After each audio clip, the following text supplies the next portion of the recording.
सही है कि कुछ में हम लोग गलत पढ़ रहे हैं?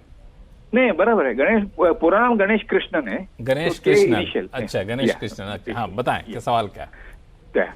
सवाल, मैं रेगुलर F&O ट्रेडर हूँ और अच्छा। मैं प्रॉफिट प्रिजम्पटिव टैक्सेशन में डिक्लेयर करता हूँ हर साल। अच्छा। बट मेरे को ये पूछना था, ये सही है कि नहीं कि प्रिजम्पटिव टैक्सेशन में बिजनेस इनकम के हिसाब से दिखा सकते हैं कि नहीं? क्योंकि कुछ जगह मैं पढ़ रहा था कि इसको दिखाना नहीं चाहिए ऐसा, तो उसके बारे में राय चाहिए था। नहीं, बिल्कुल, हमारे टैक्स गुरु हैं शरद कोहली साहब, बिल्कुल आपको बताएंगे क्या कहना चाहेंगे इनको। जी हाँ, F&O में एक दो प्रश्न है, मैं बाद में पूछूंगा। हाँ, ठीक है, फोन लाइन पे बने रहिए। तो गणेश जी, क्या है कि जब F&O में, जिसको हम फ्यूचर्स एंड ऑप्शंस बोलते हैं, तो जब आप उसमें दिखाते हैं तो नॉर्मली इसको बिजनेस इनकम में लिया जाता है। पहले तो मैं आपको ये क्लैरिफाई करना चाहूंगा कि आप इसको बिजनेस इनकम में, और आगे प्रिजम्पटिव टैक्स तभी आएगा जब आप बिजनेस इनकम में ले रहे हैं, उसमें आप लेते हैं तो कोई हर्ज नहीं है। पहले तो मैं आपको ये बिल्कुल स्पष्ट करना चाहूंगा। आप जानते ही होंगे प्रिजम्पटिव टैक्स में 6% या 8% डिपेंड करता है। आपके जो नॉन कैश ट्रांजैक्शन हैं वो 6% और जो कैश ट्रांजैक्शन है वो 8%। तो बिल्कुल F&O को हम भी बिजनेस इनकम में ही दिखाने की रिकमेंडेशन देते हैं। आपका जो पहला सोचना था वो ठीक है, जो बाद में आपको कुछ डाउट दिया गया उसको आप ध्यान ना दें। तो बिल्कुल इसमें तो क्लैरिटी आ गई कि आप दिखा सकते हैं इसमें। दूसरा सवाल क्या पूछना चाह रहे थे कृष्णन साहब? क्या अगला प्रश्न? हाँ, नहीं, मैं प्रिजम्पटिव टैक्सेशन में हमें बुक्स ऑफ अकाउंट्स मेंटेन नहीं करना है ना, ये तो रूल है। तो बिल्कुल कुछ बाद में रिकॉर्ड कॉल फॉर करेंगे, ऐसा कुछ नौबत नहीं आएगी ना? ये बहुत काम का सवाल है लक्ष्मण, और बहुत सारे लोग इस बात को लेकर भ्रमित रहते हैं। ये बात गणेश जी ठीक है कि books of accounts presumptive tax का मतलब ही यही है कि आप एक मुश्त 6% या 8% फाइल करें। पर लक्ष्मण, इसमें एक बहुत बड़ा कैच है जो गणेश जी के माध्यम से मैं सभी दर्शकों को बताना चाहूंगा। अब मान लीजिए आपने 6% पे दिखाया और आपका एक्चुअल प्रॉफिट, इसका हम पहले एक टैक्स गुरु में जिक्र भी कर चुके हैं, आपका एक्चुअल प्रॉफिट 20% है और आपने 6% में दिखा दिया, और आपने खर्चे तो 80% ही करे हैं, आपने खर्चे 94% नहीं करे हैं।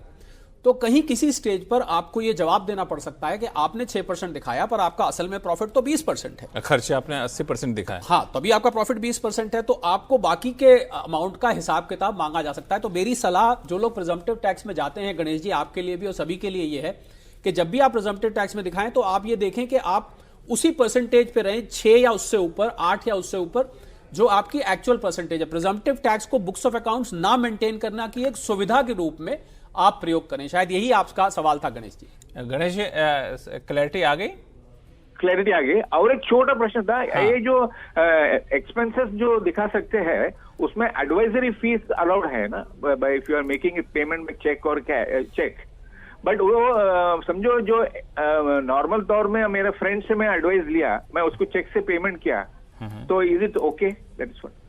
जी गणेश जी, अगर आप चेक से पेमेंट कर रहे हैं और आपके फ्रेंड जो हैं वो भी अपनी इनकम में दिखा रहे हैं तो ठीक रहता है। और आप अगर इसमें यह भी है कि आपके ऊपर TDS एप्लीकेबिलिटी इस फीस पे आ सकती है, सेक्शन 194J होता है, हो सकता है आपको टैक्स काटना पड़े, उसके लिए मुझे और बारीकियों में जाना पड़ेगा, पर प्रिंसिपली आप उसको दिखा सकते हैं। एडवाइजरी फी अगर आप ले रहे हैं आप दिखा सकते हैं, पर जो ले रहा है वो अपनी इनकम में जरूर दिखाए। अगर वो आपको कोई नजदीक का व्यक्ति है, मान लीजिए कोई परिवार का है, अब किसी ने तो मेरे से कहा कि भाई हम अपनी पत्नी से एडवाइस लेते हैं। अब पत्नी से एडवाइस लेते हैं, अगर पत्नी उसमें प्रोफेशनली क्वालिफाइड नहीं है तो फिर क्लबिंग ऑफ इनकम का नियम आ जाएगा। तो आपके फ्रेंड साहब अपनी इनकम में जरूर दिखाएं, आप बकायदा उनसे एडवाइस लीजिए। पर मेरे ख्याल फ्रेंड लोग ज्यादा फीस लेते नहीं है लक्ष्मण, मैंने तो देखा है। तो टैक्स बचाने के लिहाज से पूछ रहे हैं, इसलिए आप समझ गए कि मैं क्या कहना चाह रहा हूं, बाकी आप निर्णय ले लीजिए। कृष्ण साहब, उम्मीद करता हूं कि आपके सारे उलझने दूर हो गई होंगी। थैंक यू सो मच आप टैक्स गुरु से जुड़ने के लिए। फिर भी कोई उलझन हो तो आप हम लिखिएगा tax@moneycontrol.com पर। अब चलते हैं राजस्थान, जहां से भगवान कौरवानी जी हमारे साथ फोन लाइन पर जुड़ चुके हैं। भगवान है, अरे वाह। कौरवानी साहब नमस्कार, बताएं। हाँ सर, नमस्कार सर। आपका नाम भगवान कौरवानी क्यों रखा गया? भगवान तो भगवान ही मानते हैं। मेरा नाम भगवान अब जो घर वालों ने रखा था। अच्छा। तो पहले जमाने में पंडित के हिसाब से होता था। मेरा एक सवाल है सर, हाँ, कि हमने प्लॉट यानी अपने पिताजी और हमारी बहू के नाम से खरीदा है, ठीक है। अब फिर उसका कंस्ट्रक्शन हम 3 लोगों के से नाम लिए, लोन लिया बैंक से, जिसमें हमारी बहू और हमारा फादर और हमारा बेटा। तो क्या तीनों को यानी वो सेक्शन 24 में इंटरेस्ट ऑन हाउसिंग की इंस्टॉलमेंट और 80C की यानी हमें 1.5 लाख रुपए की इंस्टॉलमेंट डिडक्शन मिलेगी या नहीं मिलेगी सर? जी भगवान जी, अरे इनका तो मुझे नाम लेते ही हाथ जुड़ जाता है जैसे मैं इनका नाम बोल रहा हूं। भगवान जी देखिए, उसमें जो नियम ये कहते हैं कि जो इंटरेस्ट बेनिफिट ले रहा है सेक्शन 24 में या 80C में, जो आपने दोनों जिक्र किए, उसमें जिसके नाम टाइटल है वो नाम होना जरूरी है।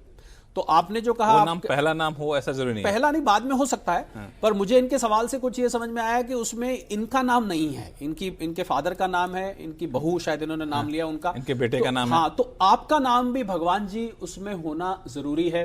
अगर आप सेक्शन 24 और 80C का बेनिफिट लेना चाहते हैं, अगर आपका नाम बिल्कुल ही कहीं नहीं है तो फिर आपको कुछ कठिनाई आएगी, आपको ये डिसअलाउ हो सकता है जो बेनिफिट की आप बात कर रहे हैं। तो आप तो भगवान है, अपना नाम तो आप सब जगह रख ही सकते हैं जी।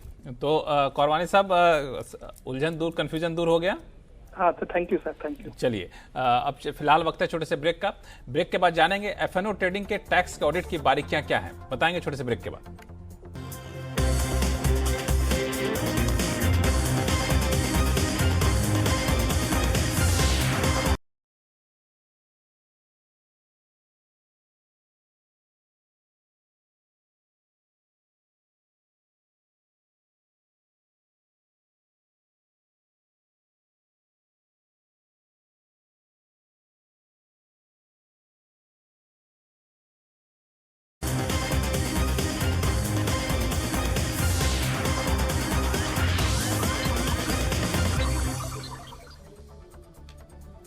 ब्रेक के बाद एक बार फिर से आपका स्वागत है।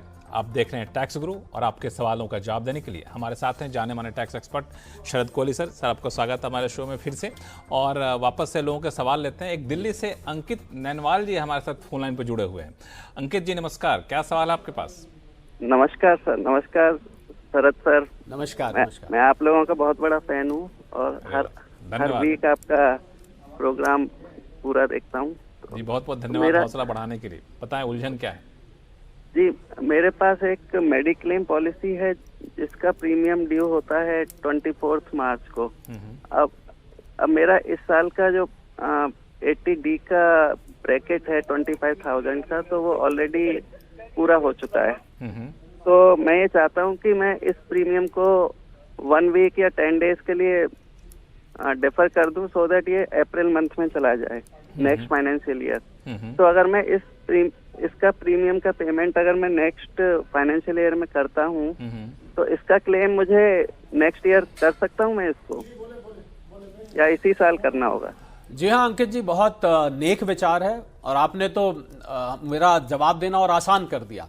बिल्कुल ये पेमेंट बेसिस पे मिलता है और अगर आप इसको अप्रैल में पे करते हैं तो बाकायदा ये नेक्स्ट फाइनेंशियल ईयर में ही कंसिडर किया जाएगा। आपकी सोच बिल्कुल ठीक लाइन पर चल रही है।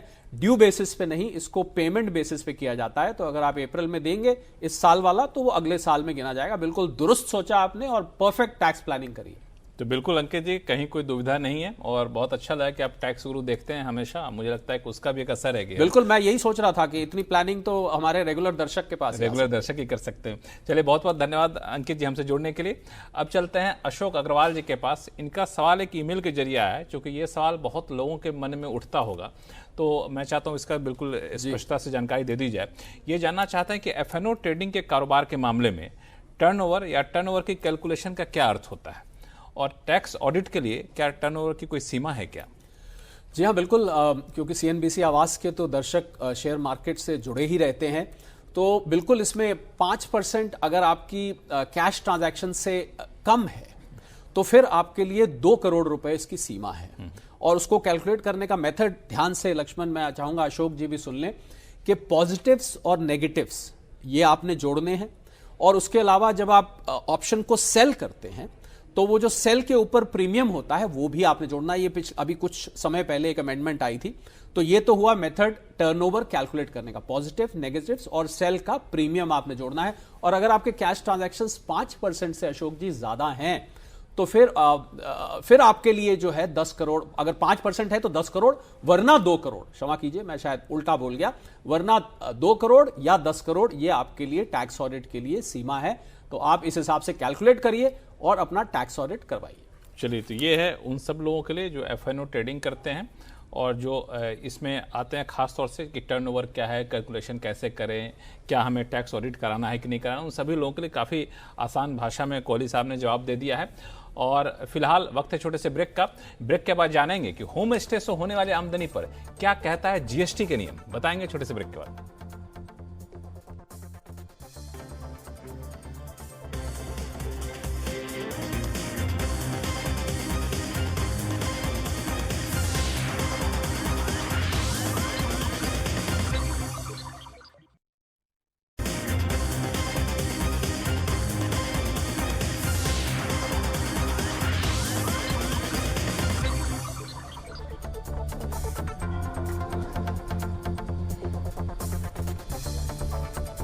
ब्रेक के बाद एक बार फिर से आपका स्वागत है। आप देख रहे हैं टैक्स ग्रुप और आपके सवालों का जवाब देने के लिए हमारे साथ हैं जाने माने टैक्स एक्सपर्ट शरद कोहली साहब। कोहली साहब, लोगों के सवाल लें उससे पहले एक जो बार बार लोग सवाल पूछते भी हैं वो है कि जो हाउस प्रॉपर्टी से जो आमदनी होती, रेंटल इनकम होता है, उस पर टैक्स को लेकर अलग अलग नियम है, अलग अलग कन्फ्यूज़न लोगों में बना होता है। एक नया चलन ये भी चला है कि प्रॉपर्टी किराए पे ले ली फिर उसको सबलेट कर दिया, ये भी एक इनकम का जरिया होता है। तो इस पूरे मामले को थोड़ा समझाएं कि टैक्स पेयर्स किस तरीके से देखें इसको। जी हाँ, क्योंकि इनकम फ्रॉम हाउस प्रॉपर्टी को टैक्स करने के लिए जैसा आपने कहा कि एक विशेष नियम है। उदाहरण के तौर पे 30% स्टैंडर्ड डिडक्शन मिलती है अगर आपको किराए की इनकम आती है तो। अब आपने जैसे कहा कि कुछ लोग किराए पे लेके आगे किराए पे दे देते हैं, तो जो ये सबलेट किया जाता है, ये ध्यान देने वाली बात है, वो फिर Lakshman income from house property में नहीं आएगा। अच्छा, वो profit and gains from business profession में जाएगा या वो इनकम फ्रॉम अदर सोर्सेस में जाएगा। तो ये ध्यान देने वाली बात है। जो चला था इनकम फ्रॉम हाउस प्रॉपर्टी, आगे जाके इनकम फ्रॉम बिजनेस प्रोफेशन या अदर सोर्सेस बन गया, पहला।